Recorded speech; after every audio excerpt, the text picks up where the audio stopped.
Assalamualaikum warahmatullahi wabarakatuh. Bonjour tout le monde, comment allez-vous?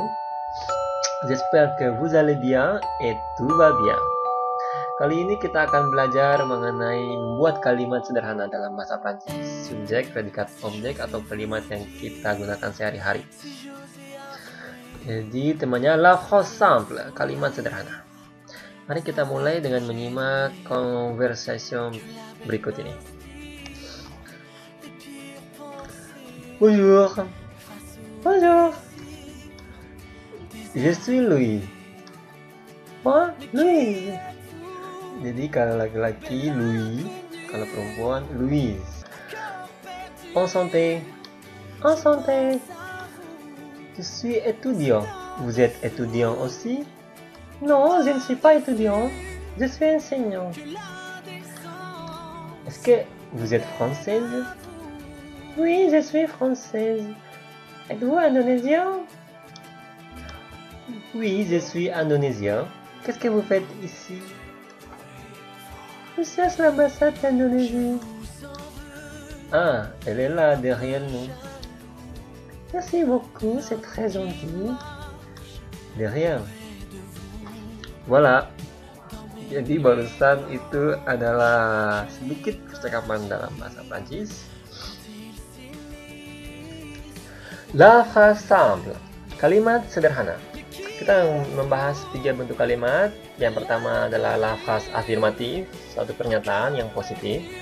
Kemudian kalimat negatif, la phrase negatif, dan kalimat tanya, la phrase interrogatif. Mari kita mulai dari la phrase afirmatif. Pernyataan positif. Je suis étudiant. I am a student. Saya mahasiswa. J'ai une moto. I have a motorcycle. Saya memiliki sepeda motor. Je mange de la viande. I eat some meat. Saya makan daging.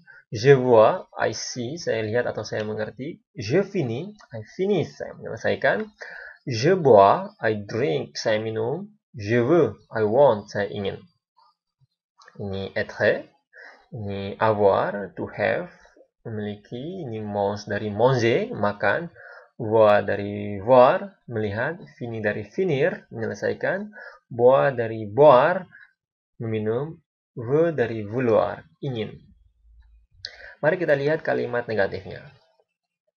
Je ne suis pas étudiant. I am not a student. Saya bukan mahasiswa. Je n'ai pas de moto. I don't have motorcycle. Saya tidak punya motor. Je ne mange pas de viande. I don't eat meat. Saya tidak makan. Je ne vois jamais. I never see. Saya tidak pernah lihat. Je ne finis pas encore. I don't finish yet. Saya belum selesai. Je ne bois plus. I don't drink anymore. Saya tidak minum lagi. Je ne veux rien. I don't want anything. Saya tidak ingin apapun.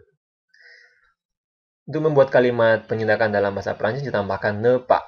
Ne-nya ditaruh depan kata kerja. Ne. Dan di belakangnya barulah ditaruh pas. Kalau tidak, itu pak atau pade.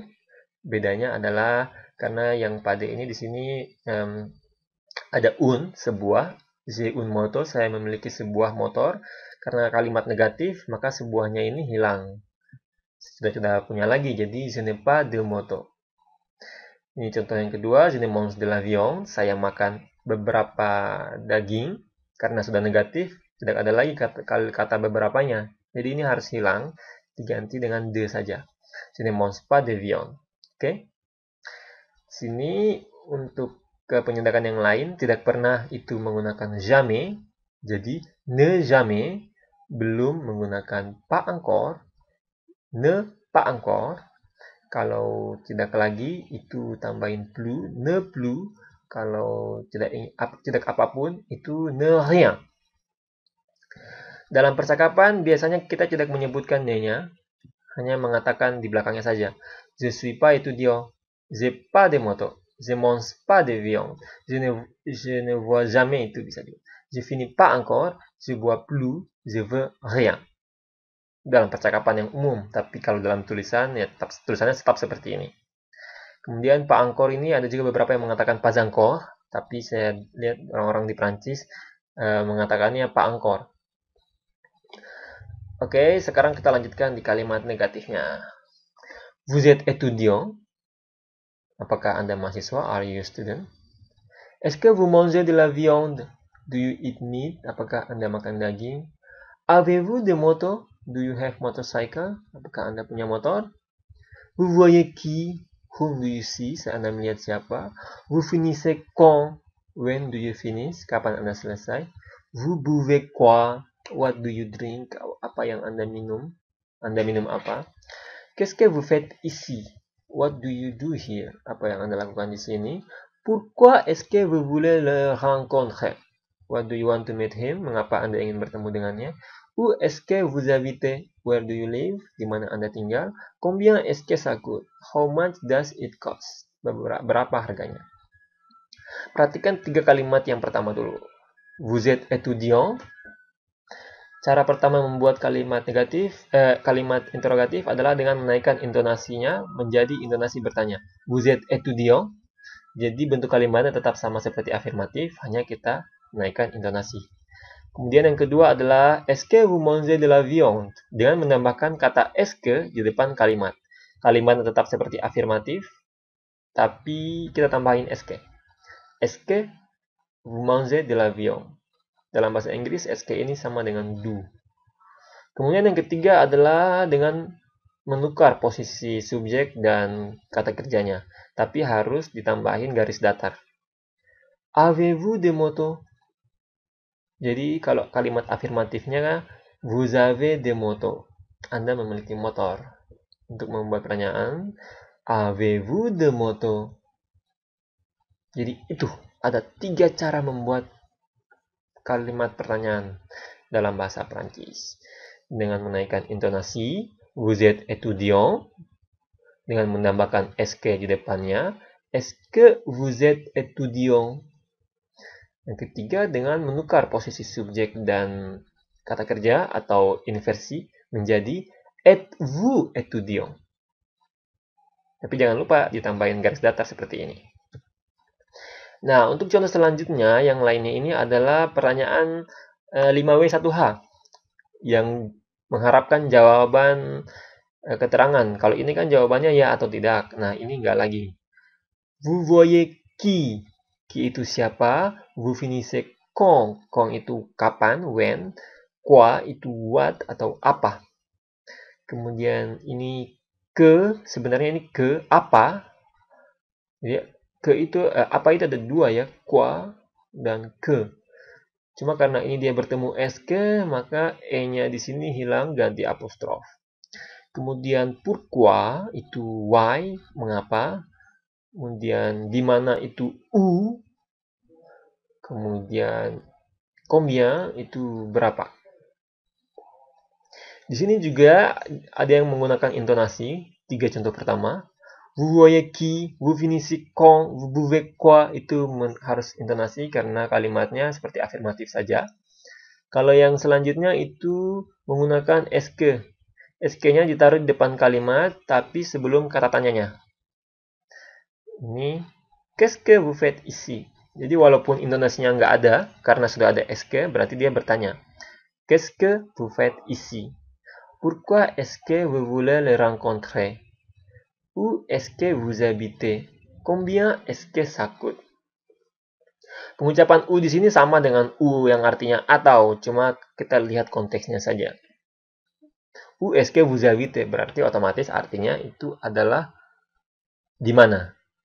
Kalau dalam percakapan kan begitu, tapi kalau dalam tulisan ya ketahuan kalau u yang nggak ada tandanya di atas berarti artinya atau. Kalau ada tandanya berarti di mana. Oke, jadi yang ini 5W1H. Pembuatannya pun sama dengan menaikkan intonasi atau menambahkan est-ce que atau juga bisa inversi. Seperti ini, où est-ce que vous habitez? Où habitez-vous? Paham? Oke deh, saya ulang sekali lagi. Yang pertama kita menaikkan intonasi dengan kalimat yang sama seperti afirmatif.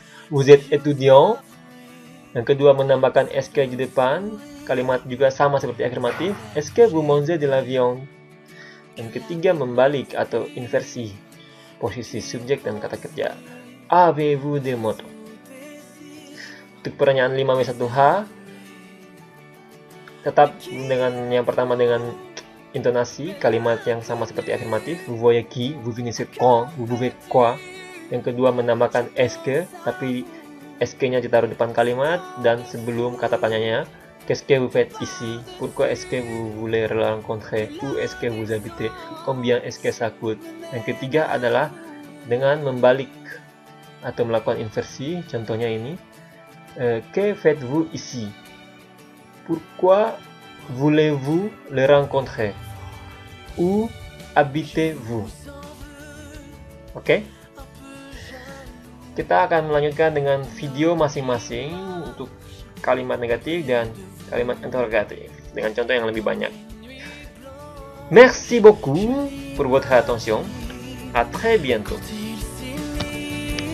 Oh ya, tadi ada gambar di ini adalah kantor KBRI di Paris. Ini nama jalannya di Paris, nama jalan itu ditempel di dinding. Dan ini dilarang lewat sini di satu jalur dari atas ke sini. Ini kecuali sepeda boleh ke sana. Sauf velo.